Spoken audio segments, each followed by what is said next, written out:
You're listening to the Fantasy Fling Podcast. Take a break from the season-long commitment and join us as we give you the newest and hottest DFS deals, preview the DFS main slate, and take the dreadful walk of shame. Here are your hosts, Brandon and Eric. Welcome. It's Making a Milli, our Milli Maker special. We're doing a little early this week, doing it on Wednesday nights. We're talking week 9 and the DraftKings Milli Maker contest. Before we go ahead and preview week 9, how did week 8 go for you guys?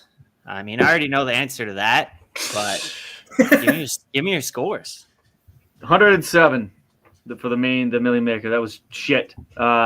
James Robinson, Kenneth Gainwell, and the big goose egg from Mandy Sanders killed me. Yeah. For me, I mean, we talked about this. I did the same thing. I was saying this. I woke up on Sunday morning. I really wanted to put Boston Scott in. I had a feeling he was going to be the guy over Gainwell, and I didn't do it. It was the dumb thing to do. And then, yes, Sanders killed me too. Ended up with 140. I mean, I didn't lose money on him, which was great, I guess, but I am not a millionaire this week. No. Yeah, I mean, the guys who did go off for me, who I made the good calls on, Stafford, Henderson, Cup, week by week, Arnold, A.J. Brown, and I had the Washington defense for like 7. So, I mean, I had a lot of good hits, but yeah.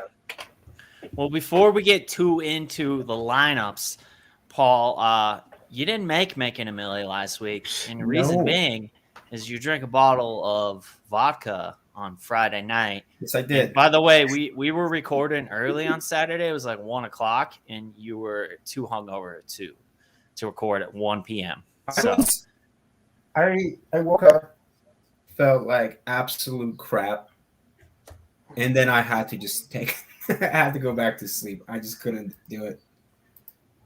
I mean, we've all been there. Yeah.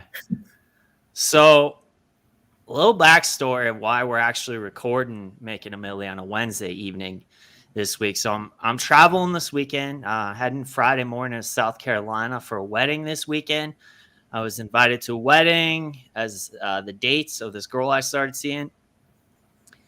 And so her ex-boyfriend was a DFS degenerate. I've painted the picture that I'm not a DFS degenerate because I only play NFL DFS. So I can't really go out there and try to like record this podcast on like sneak into the bathroom at the wedding and just like try to like phone into you guys and record the podcast like when you would typically record it on the weekend. I've told her I'm really not going to be doing much DFS that weekend. So I kind of got to be truthful in that. And so we're doing it on a Wednesday. We're getting a little silly with it. It's not ideal. We don't know roster percentages. It's on a Wednesday. We're guessing. So we'll get a little silly with it. Silly, not stupid. Yeah, silly, not stupid. We'll have some fun with it. It was a good week for me last week. And I will talk about that as we actually look back at what won the Millis last week. I was in great shape early on, and actually this one was bittersweet. This was my second finish in the 99th percentile, the Milli Maker. And in all honesty, really, I should be happy about breaking even. Thus far in 8 weeks of this contest, I've broken even. So most people are saying, oh, it's a waste of money, blah, blah, blah. I broke even. 5x my money this past week. That said, however, once you get within 30 to 40 points of winning this contest, you really start dissecting your process that led you down a whole 1 to 2 different players and thus down the leaderboard from some serious money. But in reality, my lineup, it was dead the second James Robinson left the game with injury. And I was very fortunate to earn 5x my money. That said, there were lessons to be learned by analyzing this winning lineup, and I will certainly talk about those. Week 8, this was much like week 5. It was the second week this season that we have seen the chalk hit. across all contests and make for chalkier GPP winning lineups, of course. One thing I noticed as a parallel from the chalky week 5 winning lineup is both of these lineups, week 5 and week 8, had only one game stack with 3 players in it. Week 5, we had Brady, Evans, and Antonio Brown. Would week 8 be the same? Let's take a look. So I wrote about this on fantasyfootballflink.com as I do each and every week. We had Perez. He or she took down the Milli last week. This was the game stack that I targeted. A lot of people were targeting Tennessee and Indy. Carson Wentz within a stack with Michael Pittman, brought back with A.J. Brown. That was the one stack of this game. So I basically did the same exact thing, except I hit the other side of that. Tannehill, A.J. Brown, and brought it back with Pittman. But the winning stack, 20 points from Wentz, Pittman, 30 points, and A.J. Brown, 34 points. So this totaled over 85 points with an average of 28.48. Fantasy points per dollar is about 4.77x. Roster percentage, we mentioned it, a little chalkier this week. So second week of about 115%. This is definitely one of the mistakes I've made. The past couple weeks, I've had lineups that Saturday, I'm not expecting it to be over 100% total roster percentage. And some of these players end up being chalkier than we thought. So when it's all said and done, it ends up being like 15 to 20% chalkier than you thought. Week 8 was certainly that way. It was a chalk smash. When you see the 50K pylon with 20,000 entries, a winning lineup, total roster percentage of 141%, we knew it was going to be a chalkier winning lineup in the Milli Maker, and it was just under 115%. So that's kind of how that went. As far as pricing in the Milli Maker, you did see a pay up this week. So by paying down for, guys like Elijah Mitchell and Michael Carter, you were able to pay up for Cooper Kupp. You were able to pay up for A.J. Brown. You were able to pay up for Chris Godwin. And, even though quarterback, this was less than we had seen in the past. When you go down to a Wentz at 5,700, you can afford a core group of wide receivers like that. Leverage, Michael Carter. We talked about this a little bit on the Fantasy Flink podcast. He was 5.98% rostered, and he outscored Mixon, who was 18% rostered, Henderson, 22% rostered, Jonathan Taylor, 11% rostered, and Cordarrelle Patterson, 12%, as well as Swift. He way outscored him. He's 23% rostered. Simply put, Carter was one of the cheapest running backs on the slate, under 6% ownership. And he was the top scoring running back. So that is huge leverage and a running back. And then Elijah Mitchell is kind of the same thing. It's not that he really was that low roster percentage because he was 11%. But when you can pair him to others based on pricing from a fantasy points per dollar perspective, he pretty much smashed everyone in that range. And then, it was the ceiling with this lineup. Wentz, very Jekyll and Hyde. But 20 points, it's not really anywhere near his ceiling. But, Reich has done a great job scheming players open for him. Both those Pittman touchdowns, he was wide open. He hit Doyle, he was wide open. Wentz didn't have his best day, but Frank Reich, as we've known in the past, is a great matchup for him, or a great scheme. It's a great fit for him. So he got 20 points. Elijah Mitchell, ceiling-wise, 22 points. He could probably do a lot more than that. We don't know what his ceiling is. It's a small sample size, but in the Shanahan offense, 30 to 40 points is correct. As this type of ceiling you'd expect from a Shanahan back. Same thing with Michael Carter, 6.57x. When you got a guy who does that in the Milli Maker, we have not seen a Milli Maker winning lineup under 6x. So you need someone like that. Cooper Kupp, 30 plus, 40 plus a game. Arthur Juan Brown. Eric, I know you had loved his week. He's kind of the same thing. His 35 plus is his ceiling.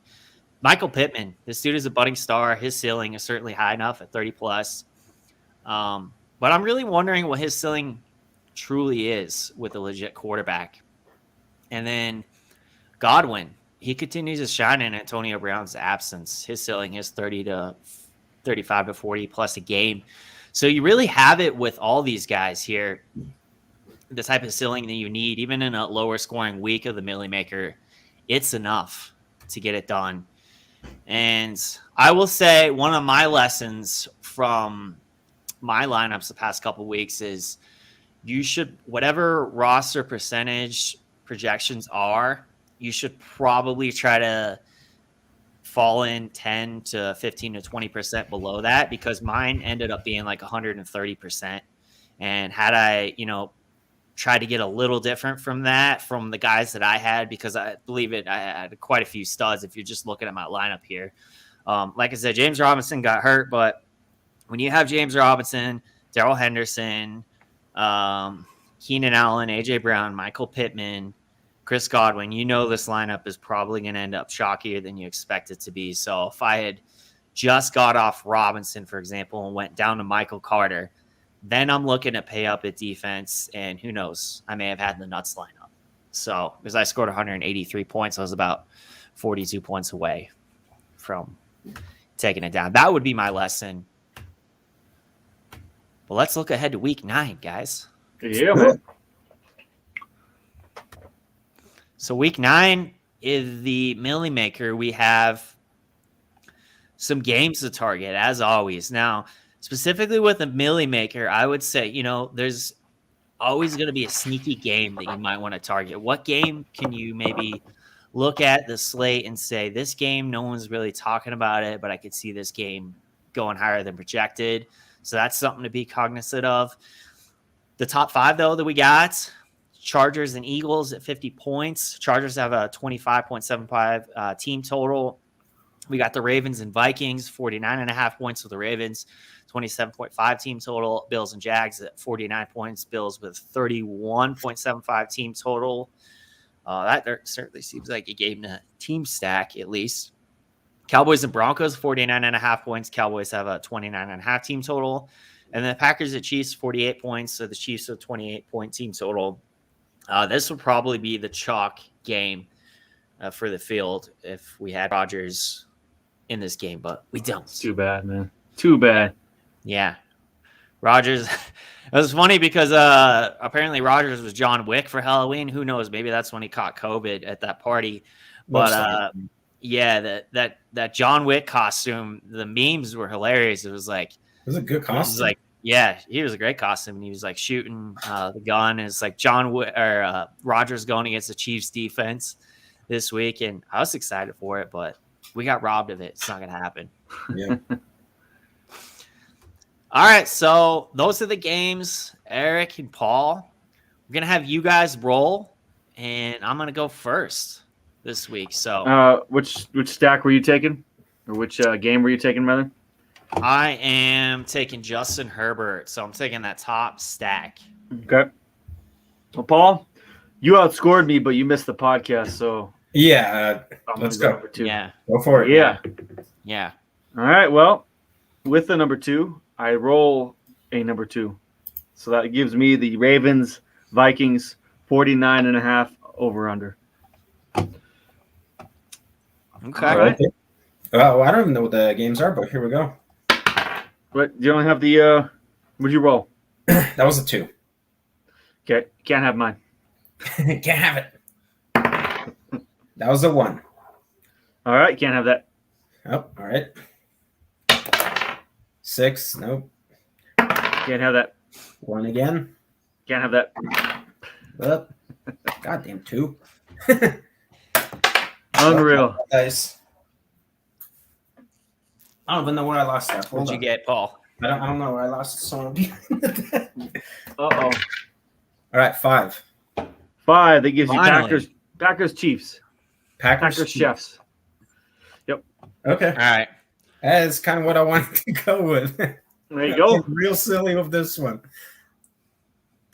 All right, so I have been over here at DFS Army. Like I said, I've been running optimals pretty much all day, and it's these optimals for like tournaments are not really meant to be ran on a Wednesday because we don't know what the projections are going to be by like Saturday, by like Sunday. So I'm trying to err on the side of low total roster percentage. Typically we've seen 2 weeks with 115 total roster percentage in the winning Milli Maker lineup. However, the other 6 out of 8 weeks, we've seen it at 95% or less. So that said, with where I currently sit with my lineup, I'm trying to target a game that most people aren't going to be on. And knowing that if these total roster percentages rise, hopefully they won't rise too much as I had last week in the Milli Maker contest. So one of the games that I really like is I picked number 1, the Chargers and the Eagles. Chargers had a bye week, and then they've kind of had like 2 disappointing weeks after starting the season like really hot. They were the darlings, Herbert to Williams, Eckler, Keenan Allen. Everyone was getting involved, and I really like them this week. That's actually the highest game on the slate. I feel like looking at the roster percentages, at least early on in the week, not a lot of people are really on this. So I went over to the Dom station at dfsarmy.com, and I always use this looking for value plays with fantasy points per dollar, looking at projections, ceiling projections, all the things, and then putting in stacks that I want. And going with this game, the main stack that I've been getting is Keenan Allen and Justin Herbert. Now, I was getting a lot of Eckler as well and Jared Cook. So I like this stack of the Chargers. It's coming in at 90%. And what I have is a Justin Herbert double stack with Keenan Allen and Jared Cook and bringing it back with Quez Watkins. Now, Quez Watkins, he's 3,800. He's coming in at 4% ownership. So I'm not really worried about this projection going much higher later on in the week. So Justin Herbert, Keenan Allen, Jared Cook coming back with Quez Watkins. Getting a little silly in the Milli this week. Nick Chubb, my running backs, Nick Chubb, Aaron Jones. Now, the good thing about this is I have another stack in that game. With Rodgers out, I really like Aaron Jones this week. If the Packers are smart, they're going to run the ball. They're not going to be crazy with Jordan Love and ask him to sling it all over the field. And like we talked about on the Fantasy Fling podcast, Devontae Booker, he looked like an elite back going against the Chiefs defense. Aaron Jones actually is an elite back. So I like him. And in a stack with Tyreek Hill, that's a secondary game stack that I like. Hunter Renfrow. No Henry Ruggs this week. Hunter Renfrow is this week, or this week, or any other week. Well, yeah, let's not future. Let's not try to laugh too hard about that. But yeah, no this week or like this year or next year, probably the next 5 years. So Ruggs is gone. Waller, is he going to be back? I don't know. Renfrow, he's 4,800. He doesn't really have to do much to get there. Now, he's probably going to be chalky, but, I'm getting different a lot of different places, so I'm not too worried about that. And then I got Jared Cook, 9% roster percentage projections. He's 3,300. I like that. Overall, Herbert, Chubb, Aaron Jones, Quez Watkins, Hunter Renfrow, Keenan Allen, Jared Cook, Tyreek Hill, Panthers. Ceiling-wise, if my studs go off in my stacks with Herbert, Keenan Allen, Jared Cook, and Watkins, the Herbert, Allen, and Cook can certainly do enough, those three, to carry Watkins to across the finish line to like a 27-point average, which is really what you need from 9 players to hit that 250-point target. Chubb, Jones, those guys are studs that can certainly get there. Hunter Renfrow, he's 4,800. He does not have to do much. So I like it, as well as Tyreek Hill, who can go 40 to 50 points on any slate. And then last is the Panthers. So I like this stack. I like this lineup, keeping it low on total roster percentage. This is what I'm rolling with this week in the Milli. There's a few other stacks that I ran through DFS Army optimals that, I'll probably roll out in other games, play action, some other GPPs, but for the Milli this week, this is what I'm doing. How are you guys' lineups looking? I just finished it, I think. Yeah? I think so. I might have to make some tweaks so as we get a little more information. I like the Yes. lineup though, man. Sounds like I know you had crunched a lot of different lineups, hundreds of them, and I think you found a nice one at the end there.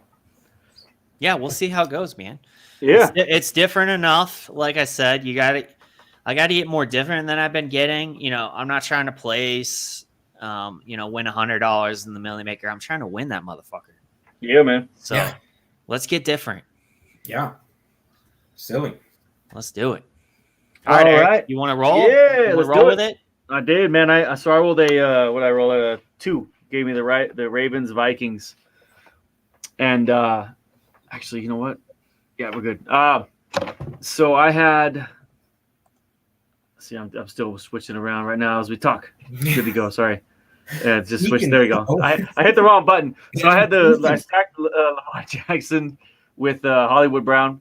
That guy seems to score a touchdown every game as we talked about, and he could have a nice game. He's only 6K. Gives a lot of room for other stacks. And Lamar Jackson, after those guys got embarrassed by Cincinnati, I'm sure they're ready to come out and just put the gas pedal down. So Lamar Jackson and Hollywood is the stack. My running backs, I have Joe Mixon and Dalvin Cook. So I've got the other part of that game with Dalvin Cook over there. Dalvin Cook's kind of highly owned. I'm surprised Joe Mixon's kind of lower, though.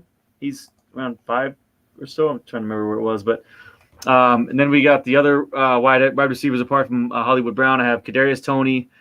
And I only picked the guy because I don't know if his ceiling's high enough, man. But wow, is that guy electric. I might change him. Yeah. No, his ceiling's high enough. Yeah, I might change him. He scored 30 points like 3 weeks ago. And Sterling Shepard looks like he's out again. It's the Raiders defense is better than it has been in years, but man, that guy, I like guys. He's like a Tyreek Hill type guy. He's just electric with the ball in his hands. Insane. And then another guy I chose because I think the first week they had him, they brought him back in, kind of eased him in, is Jerry Jeudy. Being full PPR, if Diggs is on Sutton, which I think he may be, Jeudy might be open for a lot. And Dallas is probably going to put up points. We'll see how Jeudy does, but I like him this week. I have Tyler Conklin, but I was thinking about changing that to Arnold because they're about the same price. The only reason I was kind of keeping Conklin is because Baltimore's defense is really bad against tight ends. Mm-hmm. But they're about the same ownership percentage. Also, I have T. Higgins in my flex because I swear he's had so many weeks where he caught the ball against the Jets last week. He had like a 53-yard pass. He was tackled on the half-yard line. That would have been a game changer right there. He's targeted a lot, targeted in the end zone all the time. I think those targets are going to connect eventually. And then last but not least, the defense I have is the Dolphins against Houston because Houston sucks. Fair enough. So reiterate, I got Lamar Jackson. I got Mixon and Cook. I have Hollywood Brown, Kadarius Toney, Jerry Jeudy, Conklin, T. Higgins, and the Dolphins. That lineup's pretty nasty. I like that. I'm a fan. I appreciate it. Absolutely. Yeah. I definitely will be forcing Cook into lineups this week. Both him and Jefferson. Yeah. If the thing is like, I'll run the optimals and I'll play optimal, lineups. Like I trust the domination station. But sometimes, like if I'm just high on a guy, like I'll just throw out a few lineups just hand built with that guy in them in some tournaments and see how the dice rolls that week. So I like it. Paul, thank you. Are you done? You got one? Yeah, I'm ready to go. Okay. I joked about this our Fantasy Fling podcast. I'm going with Love at 4,400. Okay. I'm doing it. By the way, before you go, it's not impossible. So last year when I did the write-up of the 2020 Milli Maker winners, there was a week where Jalen Hurts was in the winning lineup and he was not stacked with any of his pass catchers, of course, and also Taysom Hill. So those were the two quarterbacks that made it in without being stacked. So it is possible. And they're both running quarterbacks, which is kind of good exactly. to point out. Yeah. Jalen Hurts was my championship winner last year. That's the reason why it works with them, because they have a running floor. They don't need to be sacked with someone to get there for points. Yep. So yeah, going with Love. Aaron Jones. Hoping he's gonna go with Boston Scott. I didn't put him in last week. I'm putting Boston Scott in this week. Debo, same. This is where I'm kind of saving some money, obviously with Love and Scott at 5,200. But this is where it's gonna kind of hopefully pay off for me. Right. I'm gonna go with Debo Samuel, Amari Cooper, Tyreek Hill, Darren Waller, then Conklin, and the Carolina defense. And I'm sitting exactly at 50K. I actually like that lineup. 2 weeks ago, I hated your lineup, but I actually like that one. It's all, it's going to come down to roster percentage. Can you tell me what your roster percentage is on those players? No. No. I don't know how many times I tell you, just sign up with DFS Army so you know these things. Okay. All right. Literally get you 10% off if you have pre-subscription, code Fantasy Fling. Come on, bro. Code Fantasy Fling. All right. All right. Quit messing around. Boston Scott. Let me look Boston Scott up. So right now, he's like 2% ownership. So that is a good play. That's how you get different, because I'm guessing some of the other guys like Debo and Hill and Waller are certainly going to be chalkier. Sure. Conklin's coming up in some of the optimals, so he's probably going to be chalkier just based on people using optimizers. But overall, I like it. Well, let's move it along to the next portion of our segment. So we made our lineups, but this is a GPP podcast. So we're talking stacks, we're talking studs, and some sleepers that you like in GPPs. Y'all ready? Do you want me to start it? Mine is like 80% lineup, though. I don't know if that's pretty low, but that's okay. It's about where 80%? I'm at. 80%? Yeah. As of Wednesday. Yeah, and it's early. If yours is over 100%, then I might be worried specifically on a Wednesday. But like mine was 90%, so I'm good with that. And yours is 80. So it can't really be too low as long as your ceiling is correct for those players. Sure. So it can be too low, like if your ceiling, is never going to get there. Like, cool, you have the most unique lineup and your ceiling is like 150 points. Congratulations. You will never win. Good cash lineup. Yeah. All right, so stack studs and sleepers. I already mentioned Herbert. I'm big on him. Now, the optimals, Williams was not coming up. I will force Williams into some lineups. If he's healthy, he's playing. I will have him in lineups in some tournaments, certainly. As far as a ring back, I don't necessarily, sometimes it's just a team stack, right? So I might bring it back with Goddard, Quez Watkins, and a big GPP like the Milli Maker. But other than that, if it's like a smaller tournament, 100-person, 500-person, you don't necessarily have to force a bring back. Maybe bring it back with Goddard, or you can just do a team stack. We've certainly seen team stacks win a lot of big tournaments this year. So the other one, I do like Josh Allen. I would go right back to Emmanuel Sanders this week. He burned a lot of people last week. That's exactly when I go back to him. Like I said, he should have had a big game. He was getting targeted. He was open. I'm going to tweak one of my lineups and put in Cook instead of Jones, which will make me drop Amari Cooper for Sanders. So I'm going to tweak that lineup. I'll probably put in 2 entries, maybe even 3 into the Milli Maker this week. All right. Do whatever you want, Paul. Get a little crazy with it. MME it if you want. Spend $3,000 this weekend. No big deal. Right? Yeah. Maybe I don't want that money.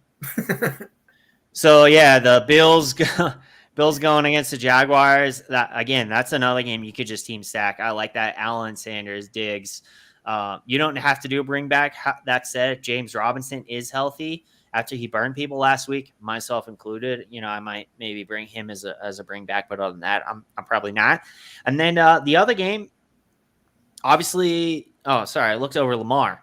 I do like that Ravens Vikings game a lot, actually. So Lamar, Bateman, Andrews, Brown, stack it however which way. I'm bringing it back with Cook, Thielen, Jefferson different ways. So that's a game I like. And then last stack that I'm looking at, which I will have quite a bit of exposure to, is Dak. So Dak with Cooper, with Lamb, maybe even Dak and Zeke, a couple different ways. Trayvon Diggs, is he going to cover Sutton? I don't know. I'm probably not playing Sutton. If I'm bringing it back, Albert O, 2,600. Judy, does he maybe shadow Patrick. Or I mean, dude, I haven't watched enough of him specifically. You know, I've watched Dallas games, but I haven't watched enough of him specifically to know if he's shadowing top wide receivers, you know, if he's following them over the field. But I would assume at this point, the way he's been playing, that chances are he probably will. So probably will be on Sutton.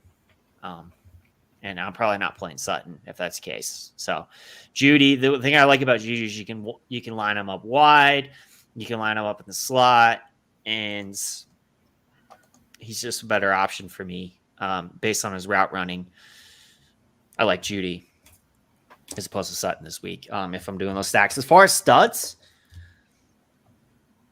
you guys mentioned it, and we talked about this on the Fantasy Feeling podcast. This seems to be the week for studs for me, especially in cash games. If you play Jordan Love, you can play Cook. And really, I'd probably be doing this in like the small tournaments too.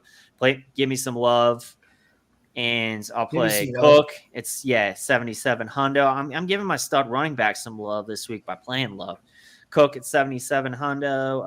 Alvin Kamara, I'm not playing him in cash probably because I worry about the Taysom Hill vulture, but. Yeah. You dirty bitch. Yeah. But I like him in tournaments. Same with Aaron Jones. I probably would play Aaron Jones in all formats this week. Tournaments as well. And then Eckler. I do like Eckler too. If Saquon does play this week, now he tested positive for COVID, but I heard that there was 13 positive tests. It came back. The rapid negative. test was positive, and the actual full test came back negative. So he's good. Yeah. So if he plays, I do like him at only 6,800, and he's coming in from what I saw a low roster percentage. Of course, probably a lot of people don't really think he's going to play. So who knows what that's going to be on by the weekend? But checking those numbers on the weekend, if it's so low, I would be playing him. Wide receivers, Justin Jefferson, like him. He was, dude, I don't know what it is. His roster percentage is looking quite low this week from what I saw. Under 5%, 4.9. So on him, Jamar Chase, he's, as far as studs go, to me, he's an every week play until his price gets crazy. Both CeeDee Lamb and Amari Cooper going against the Broncos. CeeDee Lamb's on 7,200. He's coming in like 8%. Paul, I was all over actually Amari Cooper, so I don't know. I would definitely keep him in a lineup. I like him. He's got to. Also Diggs, Stephon Diggs, 7,700. I mentioned him in the stack, as well as Mike Williams. Sleepers. Not a ton this week, but some of the lower price guys are going to be chalky, is what I'm seeing right now. So just a couple sleepers that I like at the wide receiver spot. KJ Osborne was coming up in some optimals in stacks with the Vikings and Ravens. He's only at 3% roster percentage as of Wednesday, 3,600. And then Rashad Bateman, dude, he's only 4K and he's less than 5% in that same game. So some cheaper options. Those are some of my stacks, my studs, and my sleepers that I'm on to this week. How about you guys? What do you got for me? New 4,300. All right. Sorry. Some stacks. I feel like we have some overlap there for sure. I like the kind of like Dak and Lamb more than I do anything else. But Dak and Dalton Schultz seems to score a lot of points when he's on the field too. So that might be something to look at as well. Yeah. Herbert and Allen or Williams seems to be up there. Lamar Jackson and Hollywood or Andrews. And then I feel like it's every week I have that in there, but Allen and Diggs can always seem to, any given week, it seems like Allen puts up almost 30 points. So you just need Diggs to hold his end up. Good to go. Those are the ones I like as far as the stacks. There's, of course, more. I mean, you may look at like Tua and Waddle. I don't know if the ceiling's high enough, but that might be a cheaper stack to go with. Good, yeah, going against the Texans for sure. Yeah. It seems to like regularly put up like 30+ points on them. Some guys that I have for studs, Tyreek Hill, CeeDee Lamb, Justin Jefferson. Those guys are receivers. They're Stephon Diggs as well. Some running backs, Eckler, Cook, Jones, like all those guys this week. And I think that for the most part, they're all pretty high percentage, especially Eckler. I think he's like at the very top. They're close to the top. But and then moving down to some of the sleepers, I don't understand how McCole Hardman doesn't. He's kind of got that same quick twitch as Tyreek Hill or Kadarius Toney, but he just doesn't seem to do much. But he has had games where he's gone off, and maybe this is one of them. So Hardman just being cheap as he always is. I like him as a sleeper. Same with Jerry Jeudy because he's pretty low owned. Kadarius Toney is super low owned, and he's guy's a stud. You've seen what he can do. I haven't looked at Emmanuel Sanders ownership, but I think he's still pretty cheap. And like you talked about, he had a goose last week, so you go back to him. And then one guy to throw out there as a sleeper, he's a name that's not really well known, but Jamal Agnew. He's becoming the number one receiver of the Jags, but he had 12 targets last week and like 9 the week before, and he seems like he's the number one guy. Terrible matchup this week, but he's only 4,300, so might be someone to look at. Ever since DJ Chark went down, his snap share and targets have increased basically every single game. Right on. Yeah, actually, Sanders is 6.83%. That's pretty low ownership as of now. So it's under 10. Let's go with Manny. I like it. Yeah, Kadarius Toney I like a lot this week. He's pretty dang cheap and low owned. But Agnew, he's kind of one of those kind of dart throws. But I mean, if you're chasing not volume, but you're chasing a trend more so than anything, he might be a guy to look at. More snaps and more targets every week. For sure. We'll fling some darts on the Fantasy Fling podcast. I like that. Yeah, man. Paul, what you got? I mean, two of the guys, one of them I'm already mentioned. I'm going to go with two like lower price running backs. Boston Scott at 5,200 and Devontae Booker at 5,900. Saquon's playing, bro. Oh, is Saquon playing? Yeah. Is that official now? Well, what we were talking about is he tested positive for the quick test that they do, and they tested him again with the longer one that takes to resolve, and he tested negative on that one. So he's don't listen to me. I guess Saquon's back. Good to have him back. I never listened to you. So it's okay. Smart.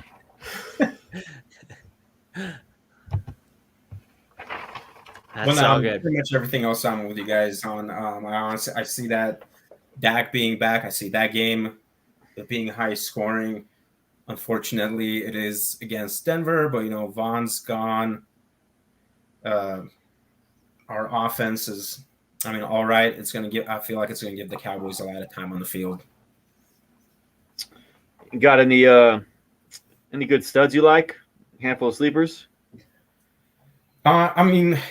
You can't kind of not think about Aaron Jones with a backup QB coming in. How much he's going to get fed. If this is going to be one of those 3 touchdown games, he's going to have to be in your lineup. All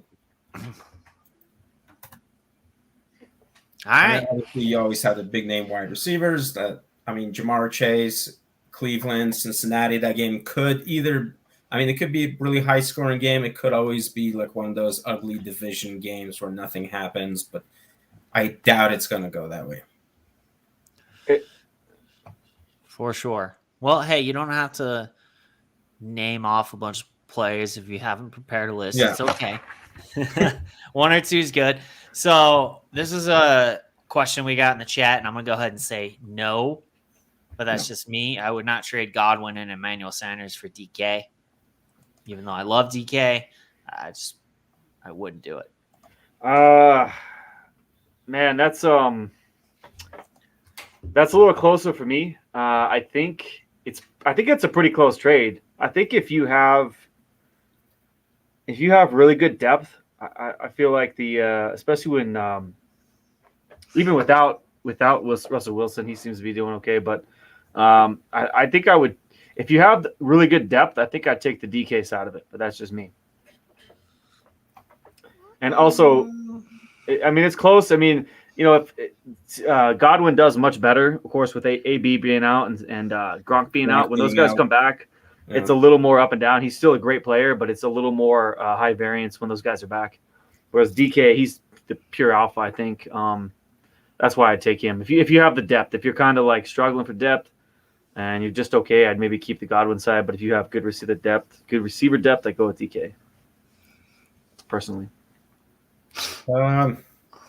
Yeah, it's going to have to do with your depth, and it's going to have to do with what your league has. I mean, depends. Like ours is 3 wide receivers, 2 flex. So I mean, you're going to need depth at that position.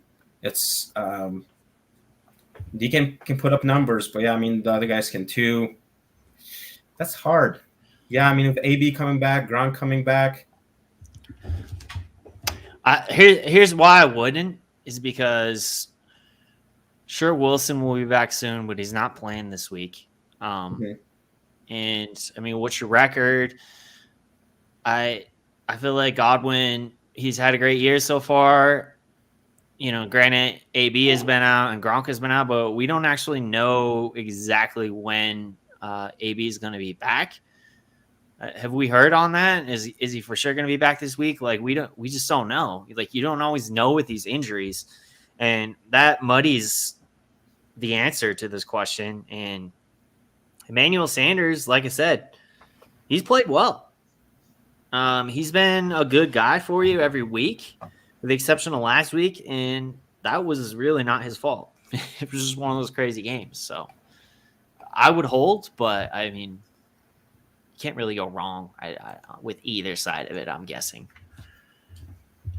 It's close. It's close. Brandon's on the Godwin side. I'm on the DK side, but I think it's close. Either way. Paul's kind of in the middle. Well, and to the nature of the Bucs offense, I just like it better. They're just good to score a lot of points. And Brady just likes to flex on people, so that's just where I'm at. And then I feel like Emmanuel Sanders, he's in a great situation too. You got DK. He's with Wilson. We love Wilson, but Wilson's not healthy right now. He's actually with Geno Smith, and that team's trending in the wrong way. So I just don't know. It's tough to say. But we appreciate the questions, and I guess that's going to do it for week 9. We'll be back next week. We'll be back with the Fantasy Feeling podcast on Wednesday, and then we'll go back to our regular schedule of making a milli on the weekend. But thanks for tuning in this week. We'll see y'all next week. Hope someone wins a milli. Yeah, as well. We'll take you all out for drinks. Yeah, for sure. I'm going to need a trip around the world. Okay, I need more than the drinks. Not the way Paul drinks. We'll be out that milli too. Yeah, we will. The couch. Yeah. All right, gentlemen. Broke. Until next week. Later. Good luck. Later, guys.